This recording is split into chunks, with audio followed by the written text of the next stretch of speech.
നമസ്കാരം പ്രിയപ്പെട്ട പ്രേക്ഷകരെ, ഇത് നമ്മുടെ ഒരു പുതിയ ചാനലാണ്. ഈ ചാനൽ സബ്സ്ക്രൈബ് ചെയ്തിട്ടുണ്ടോ എന്നുള്ളത് നിങ്ങൾ ചെക്ക് ചെയ്യുക. ഇല്ലാന്നുണ്ടെങ്കിൽ സബ്സ്ക്രൈബ് ചെയ്ത് പിന്തുണയ്ക്കണേ.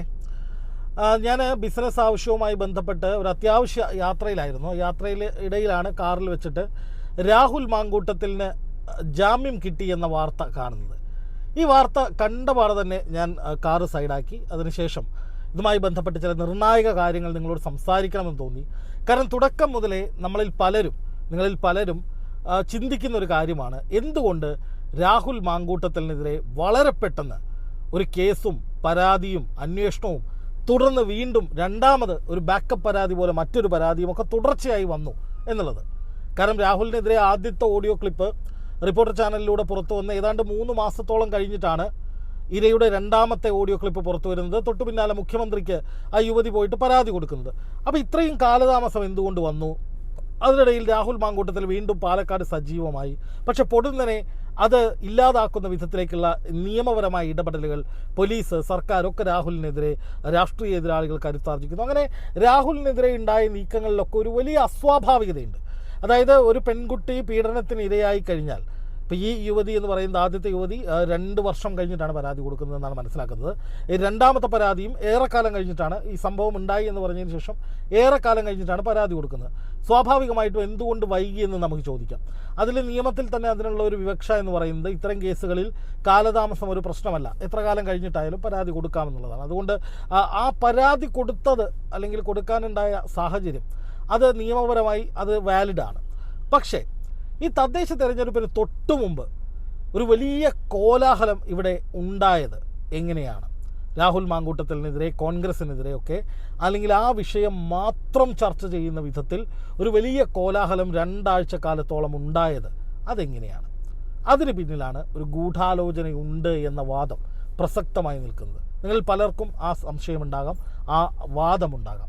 ഞാൻ അതേക്കുറിച്ചാണ് സംസാരിക്കുന്നത്. ഇപ്പം ഒന്ന് ആലോചിച്ച് നോക്കുക. രാഹുൽ മാങ്കൂട്ടത്തിനെതിരെ ആദ്യത്തെ യുവതി മുഖ്യമന്ത്രിക്ക് നേരിട്ട് പരാതി കൊടുക്കുന്നു. അതിനുശേഷം പിന്നെ ചാനലുകൾ തുറന്നാൽ, പത്രമാധ്യമങ്ങൾ നോക്കിയാൽ, ഓൺലൈൻ മാധ്യമങ്ങൾ നോക്കിയാൽ ആ വിഷയം മാത്രമാണ് ചർച്ച. രാഹുൽ മാങ്കൂട്ടത്തിൽ ഹൈദരാബാദ്, ബാംഗ്ലൂരു, കാസർഗോഡ്, മംഗലാപുരം, കുടക്, രാഹുൽ മാങ്കൂട്ടത്തിൽ അത്യാഡംബര റിസോർട്ടിൽ, രാഹുലിന് ഒപ്പം പെൺകുട്ടികൾ വേറെ ഉണ്ടോ, ഇങ്ങനെയൊക്കെയുള്ള കുറേ സ്പെക്കുലേഷൻസാണ് മാധ്യമങ്ങൾ അടിച്ചുവിട്ടുകൊണ്ടിരുന്നത്. പക്ഷേ ആ സമയത്ത് വന്ന പ്രധാനപ്പെട്ട മറ്റ് ചില വാർത്തകൾ എന്തൊക്കെയാണ്? അതിലേറ്റവും പ്രധാനപ്പെട്ടത് ശബരിമല സ്വർണ്ണക്കൊള്ളയുമായി ബന്ധപ്പെട്ട വിഷയമാണ്. ശബരിമല സ്വർണ്ണക്കൊള്ള വിവാദത്തിൽ, അല്ലെങ്കിൽ ആ വിഷയത്തിൽ നിരവധി ആളുകൾ കുടുങ്ങാൻ പോവുകയാണ്. അത് CPM-വുമായി ബന്ധപ്പെട്ട, സർക്കാരുമായി ബന്ധപ്പെട്ട് നിൽക്കുന്ന പല ആളുകളും ലിസ്റ്റിലുണ്ട് എന്നാണ് വിവരങ്ങൾ പുറത്തു വന്നിരുന്നത്. അങ്ങനെ സംസ്ഥാന സർക്കാരിനെതിരെ ഒരു വലിയ വിഷയമായി ശബരിമല സ്വർണ്ണക്കൊള്ള മാറുന്നു എന്ന് തോന്നിയ ഘട്ടത്തിലാണ് പൊടുന്നനെ എല്ലാ ശ്രദ്ധയും രാഹുൽ മാങ്കൂട്ടത്തിലേക്ക് കേന്ദ്രീകരിപ്പിക്കുന്ന വിധത്തിൽ ചാനലുകൾ കളിച്ചു തുടങ്ങിയത്. അതും രണ്ടാമത്തെ ഒരു ഓഡിയോ ക്ലിപ്പ് പുറത്തു വന്നതിന് ശേഷം 3 ദിവസം കഴിഞ്ഞാണ് മുഖ്യമന്ത്രിക്ക് ഒരു പരാതി നൽകപ്പെടുന്നത്. അപ്പോൾ അതുകൊണ്ട് തന്നെ രാഷ്ട്രീയപരമായൊരു ഗൂഢാലോചന ഈ രാഹുലിനെതിരായ ക്യാമ്പയിനിങ്ങിൽ ഉണ്ടായിട്ടുണ്ട് എന്നുള്ള വാദം നിലനിൽക്കുന്നുണ്ട്. ഇപ്പോൾ രണ്ടാമത്തെ പരാതിയിൽ രാഹുൽ മാങ്കൂട്ടത്തിന് ജാമ്യം കൊടുത്ത കോടതിക്ക് മുമ്പാകെ രാഹുൽ മാങ്കൂട്ടത്തിൻ്റെ അഭിഭാഷകൻ വാദിച്ചതും അതാണ്. ഇത് ടോട്ടലി ഫാബ്രിക്കേറ്റഡ് ആണ്. ഇങ്ങനൊരു കേസേ ഇല്ല, ഇങ്ങനൊരു സംഭവമേ ഇല്ല, ഒരു ബലാത്സംഗമില്ല. ഏതെങ്കിലും തരത്തിൽ രാഹുൽ മാങ്കൂട്ടത്തിൽ ഒരു പെൺകുട്ടിയെ ബലാത്സംഗം ചെയ്ത് പീഡിപ്പിച്ച് അവരെ ക്രൂരമായി ആക്രമിച്ച് അങ്ങനെയുള്ള വാദങ്ങളൊന്നും നിലനിൽക്കുന്നതല്ല, അല്ലെങ്കിൽ അങ്ങനെ സംഭവമില്ല. അതുമായി ബന്ധപ്പെട്ട തെളിവുകൾ തങ്ങളുടെ പക്കലുണ്ട് എന്ന് മാത്രമല്ല, രാഷ്ട്രീയ പ്രേരിതമായി ഗൂഢാലോചന നടത്തി സൃഷ്ടിച്ച ഒരു പരാതിയാണിത്, അല്ലെങ്കിൽ അതിന് പിന്നിൽ, ഈ പരാതിക്ക് പിന്നിൽ വലിയ ഗൂഢാലോചനയുണ്ട്. എന്തുകൊണ്ട് ഇത്ര കാലതാമസമുണ്ടായി? എന്തുകൊണ്ടാണ് ഒരു സാധാരണ പരാതി നൽകുന്ന രീതിയിലല്ലാതെ ഈ പരാതി നൽകപ്പെട്ടത്? അങ്ങനെയൊക്കെയുള്ള ഒരുപാട് ചോദ്യങ്ങൾ രാഹുലിൻ്റെ അഭിഭാഷകൻ ഈ വിഷയത്തിൽ ചോദിച്ചിട്ടുണ്ട്. അതായത് രാഹുൽ മാങ്കൂട്ടത്തിനെതിരായിട്ട് ഒരു ഗൂഢാലോചന, അത് കോൺഗ്രസിനെ കടന്നാക്രമിക്കുക, രാഹുൽ മാങ്കൂട്ടത്തിൻ്റെ ഭാവി ഇല്ലാതാക്കുക, അതുപോലെ തന്നെ സർക്കാരിനെതിരായ സകല വിവാദങ്ങളിൽ നിന്നും, അല്ലെങ്കിൽ സർക്കാരിനെ കുടുങ്ങിപ്പോകുന്ന പല വിഷയങ്ങളിൽ നിന്നും ജനശ്രദ്ധ തിരിക്കുക, അങ്ങനെ എല്ലാ ശ്രദ്ധയും എല്ലാ വിഷയങ്ങളെയും മൂടിക്കളഞ്ഞുകൊണ്ട് സർവവും രാഹുൽ മാങ്കൂട്ടത്തിലേക്ക് കോൺസെൻട്രേറ്റ് ചെയ്യുന്ന ഒരു സിറ്റുവേഷൻ ഉണ്ടാക്കുക എന്നുള്ളതായിരുന്നു ഈ ഗൂഢാലോചനക്കാരുടെ ലക്ഷ്യം. അതിനു വേണ്ടിയിട്ടാണ് ഈ പണി കാണിച്ചത് എന്നുള്ളതായിരുന്നു ഏറ്റവും പ്രധാനമായി ഉയർത്തിയ വാദം. എന്തായാലും ആ വാദം പ്രാഥമികമായി നിലനിൽക്കുന്നതാണ് എന്ന് തെളിയിക്കുന്ന വിധത്തിലാണ് രാഹുൽ മാങ്കൂട്ടത്തലിന് മുൻകൂർ ജാമ്യം നൽകിയത്. എന്ന് മാത്രമല്ല, ഈ കേസുമായി സഹകരിക്കാൻ തയ്യാറാണ്, താൻ ഒളിവിൽ പോയിട്ടില്ല തുടങ്ങിയ വാദങ്ങളൊക്കെ രാഹുലിൻ്റെ അഭിഭാഷകൻ പറഞ്ഞിട്ടുണ്ട്. അപ്പോൾ അതിൽ നിന്ന് മനസ്സിലാക്കേണ്ടത് എന്താണ്? ഒളിവിൽ പോകാത്ത രാഹുൽ മാങ്കൂട്ടത്തിൽ ഒളിവിലാണ്, അവിടെയാണ്, ഇവിടെയാണ് എന്നൊക്കെ പറഞ്ഞ് നിരന്തരമായി കുറേ ദിവസങ്ങൾ മാധ്യമങ്ങൾ റിപ്പോർട്ട് ചെയ്തത് അത്രയും അത് ചില ലക്ഷ്യങ്ങളുടെ പുറത്തായിരുന്നു. അത് ആദ്യം കോൺഗ്രസ്സിന് മനസ്സിലായിട്ടുണ്ടായിരുന്നില്ല. പക്ഷേ ഇപ്പോൾ KPCC അധ്യക്ഷൻ സണ്ണി ജോസഫും പറയുകയാണ് ഇത് ഒരു ഗൂഢാലോചനയാണ്. രണ്ടാമത്തെ പരാതി ഗൂഢാലോചനയുടെ ഭാഗമായി കോൺഗ്രസ്സിനെതിരായി ഉയർന്നു വന്നിട്ടുള്ള ഒരു നിർണായകമായ ഗൂഢാലോചനയുടെ ബാക്കിപത്രമാണ് ഈ പരാതി എന്ന് കോൺഗ്രസും പറയുകയാണ്. എന്തുകൊണ്ടാണ് കോൺഗ്രസ് ഈ ഒരു സ്റ്റാൻഡ് എടുക്കാൻ ഇത്രയും വൈകിയത് എന്നാണ് എനിക്ക് ചോദിക്കാനുള്ളത്. അതായത് രാഹുൽ മാങ്കൂട്ടത്തിൻ്റെ അഭിഭാഷകൻ ഹൈക്കോടതിയിൽ ഇത് രാഷ്ട്രീയ പ്രേരിതമാണ് എന്നതടക്കമുള്ള വാദങ്ങൾ നിരത്തിക്കൊണ്ടാണ് നോട്ട് അറസ്റ്റ് വാങ്ങിച്ചത്. അറസ്റ്റ് ചെയ്യേണ്ട സാഹചര്യമില്ല, അറസ്റ്റ് ചെയ്യുന്നത് രാഷ്ട്രീയ പ്രേരിതമായ ഗൂഢാലോചനയുടെ സാധൂകരണമാകും, അതുകൊണ്ട് ഒരു കാരണവശാലും അറസ്റ്റ് ചെയ്യരുത്, കേസുമായി സഹകരിക്കാൻ തയ്യാറാണ്, തങ്ങളുടെ പക്കലും തെളിവുകളുണ്ട് എന്നൊക്കെ രാഹുലിൻ്റെ അഭിഭാഷകൻ കോടതിയിൽ പറഞ്ഞപ്പോൾ ഹൈക്കോടതി അത് പ്രഥമ ദൃഷ്ട്യാ മുഖവിലക്കെടുത്തിട്ടുണ്ട്. മുഖവിലക്കെടുത്തിട്ടില്ലെങ്കിൽ എന്താ സംഭവിക്കുക? മുഖവിലക്കെടുത്തിട്ടില്ലെങ്കിൽ ആ ജാമ്യാപേക്ഷ എടുത്ത് തോട്ടിക്കളയും. രാഹുലിന് മുൻകൂർ ജാമ്യം ഇല്ല, ഒരിക്കലും കൊടുക്കാൻ കഴിയില്ല എന്ന് കോടതി പറയേണ്ടതാണ്. അപ്പോൾ കോടതി ഇവിടെ അങ്ങനെ ഒരു തീരുമാനമെടുത്തതിൻ്റെ ഒരു കാരണമെന്ന് പറയുന്നത് രാഹുൽ പറയുന്ന കാര്യങ്ങളിലും കുറേയൊക്കെ ശരിയുണ്ട്, അല്ലെങ്കിൽ അതൊക്കെ പ്രഥമ ദൃഷ്ടിയാൽ അതിലൊക്കെ കുറച്ച് വാലിഡ് പോയിന്റ്സ് ഉണ്ട് എന്ന് കരുതിയിട്ടാണ്. ഈ ഒരു ആനുകൂല്യം പോലും കോൺഗ്രസ് എന്തുകൊണ്ട് രാഹുൽ മാങ്കൂട്ടത്തലിന് കൊടുത്തില്ല എന്നുള്ളിടത്താണ് ഏറ്റവും പ്രധാനമായിട്ടുള്ള ഒരു സംശയം ഉയരുന്നത്. കോൺഗ്രസിനുള്ളിൽ തന്നെ രാഹുലിൻ്റെ വീഴ്ച ആഗ്രഹിക്കുന്നവരുണ്ടായിരുന്നോ? CPM-ൻ്റെയും BJP-യുടെയും ആരോപണങ്ങൾക്ക് ഭയന്ന് സ്വന്തം മുഖം രക്ഷിക്കാൻ വേണ്ടി രാഹുലിനെ ബലിയാടാക്കുകയായിരുന്നോ കോൺഗ്രസ് നേതാക്കൾ? ബലിയാടാക്കുക എന്ന് പറഞ്ഞാൽ രാഹുൽ ഒരു തെറ്റും ചെയ്തിട്ടില്ല എന്നും പറയാൻ കഴിയില്ല.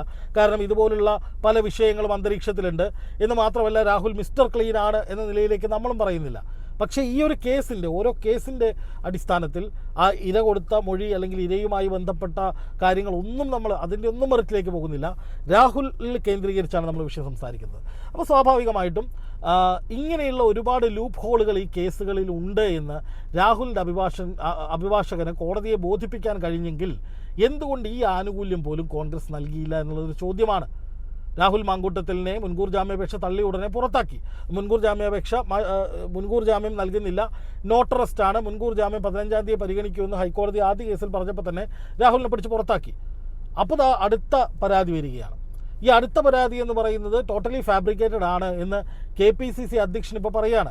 എന്താണ് അതിൻ്റെ കാരണം? അത് ആദ്യം പരാതി പോയത് മാധ്യമങ്ങൾക്കാണ്, അത് കഴിഞ്ഞിട്ട് KPCC അധ്യക്ഷന് വരുന്നു. മാധ്യമങ്ങൾ വാർത്തയാക്കിയപ്പോഴാണ് ഇവരത് പോലീസിന് കൊടുത്തത്. അപ്പോൾ ഇതിനിടയ്ക്ക് സ്വാഭാവിക നീതി തേടുന്ന ഒരു ഇരയാണെങ്കിൽ, യഥാർത്ഥ ഇരയാണെങ്കിൽ നേരിട്ട് പോലീസ് സ്റ്റേഷനിലേക്ക് പരാതി കൊടുത്തുകൂടെ? ഇപ്പോൾ മെയിൽ വഴി പോലീസിന് പരാതി കൊടുക്കുന്ന സംവിധാനമുണ്ട്, മെയിൽ ത്രൂ തന്നെ റിസിപ്റ്റ് കിട്ടുന്ന സംവിധാനമുണ്ട്. അപ്പോൾ അതുകൊണ്ട് തന്നെ ആ പരാതി എവിടെയും റെക്കോർഡ് ചെയ്യപ്പെടാതെ പോകില്ല. അങ്ങനെ ഒരു സാഹചര്യം ഉണ്ടായിട്ടും ഈ പറയുന്ന പെൺകുട്ടി എന്തുകൊണ്ട് നേരെ മാധ്യമങ്ങൾക്ക് ഈ പരാതി കൊടുത്തു എന്നുള്ളത് വലിയൊരു ചോദ്യമാണ്.